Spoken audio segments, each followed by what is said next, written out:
All right, trade recap on how I caught a nice 2-hour trade, but I did take a loss before that, and I'm about to get into it right now. So let's start on the higher time frame first. As you can see, we've literally just only been bullish. There's absolutely no good reason that you would have wanted to take any type of shorts when the market first opened, right?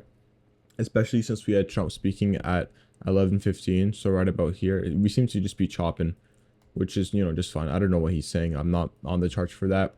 But here's what I marked out pre-market before anything happened.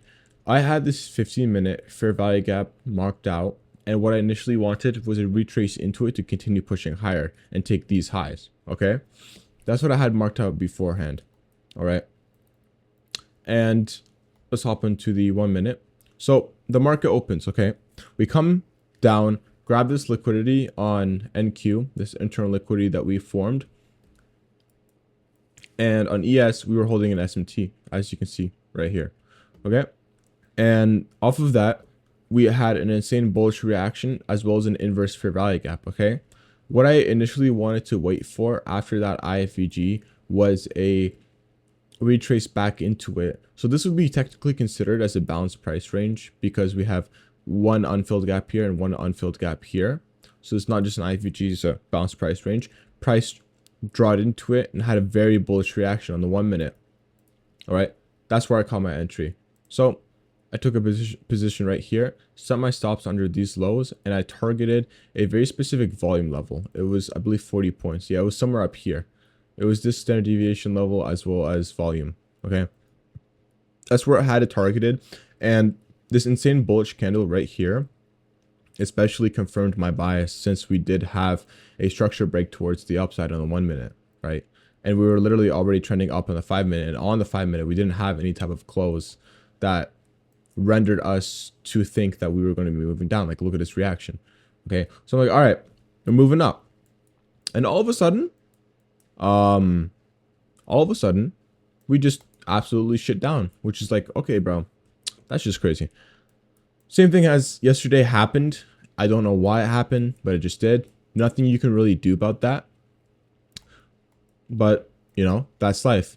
What I did do, though, is I did break even my trade because we had already crossed 1-to-1 R. And we already crossed 1-to-1 R and took these internal highs.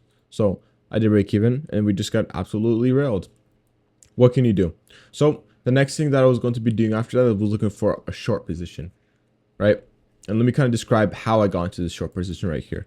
So first things first, this 15-minute unfilled, okay?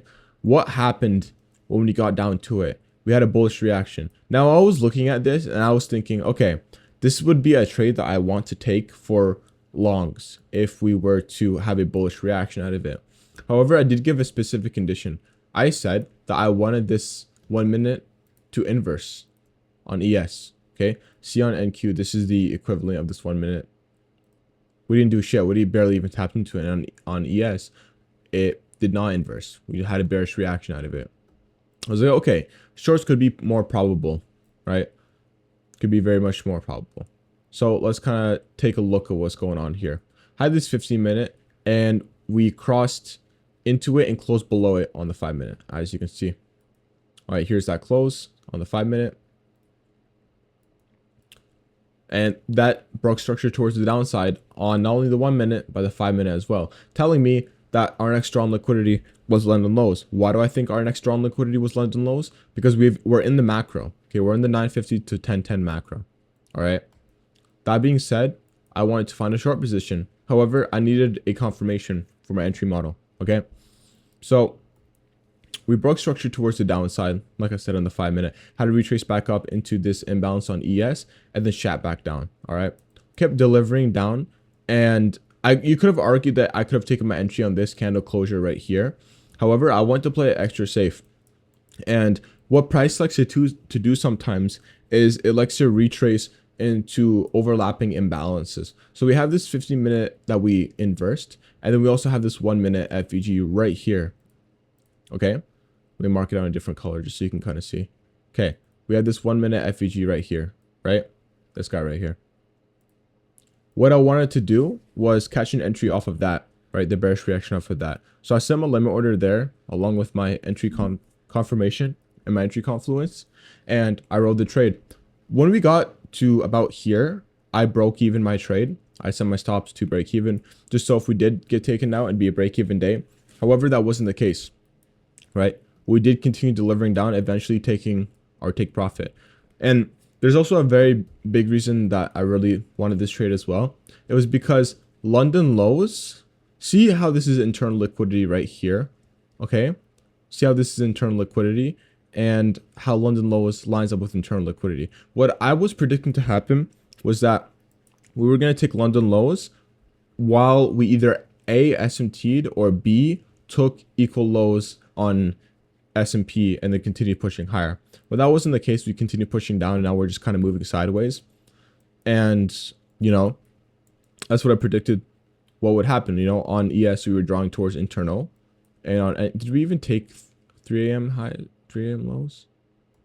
Oh, we did on ES. Yep. So that's what I was kind of predicting to happen. And it did, right? So, you know, this was our accumulation arrangement. We manipulated up and then distributed back down. We didn't really manipulate up towards anything in specific since we are quite literally at all-time highs. But that was sort of my trade for today. It was a very simple trade. It's just using discretionary bias and knowing what your drawn liquidity is, right? So if we're in the macro and we just move instantly down, that's telling me, okay, once we take these internal lows, I'm going to break even my trade and I'm going to target London lows because we are more likely to draw towards the session liquidity. And look what happens after we take London lows. We immediately chop for the next like half an hour, right? It's so clear what your drawn liquidity should be and how probable these markets move if you just have a proper system, strategy, and model and know what you're doing when you walk into these charts, you know, when you walk into the markets. And I didn't know that it was going to move lower like this. I didn't want to target anything down here. There's like nothing that I want to target besides London lows. I'll gladly, you know, take my 2.4 R for the day and just be happy with it, right? So that was sort of the confluence for my trade, and it did bang. Unfortunately, we did lose out on those longs, which is very weird because we had the exact same thing happen yesterday. It's like crazy. Yesterday we had, you know, we were making momentum towards these internal highs right here, and we just had a crazy move down because Trump decided to make a tweet and we retraced back up. But that was my trade for today.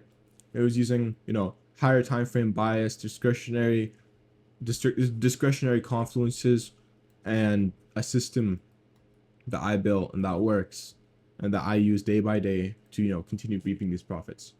So that's it for today.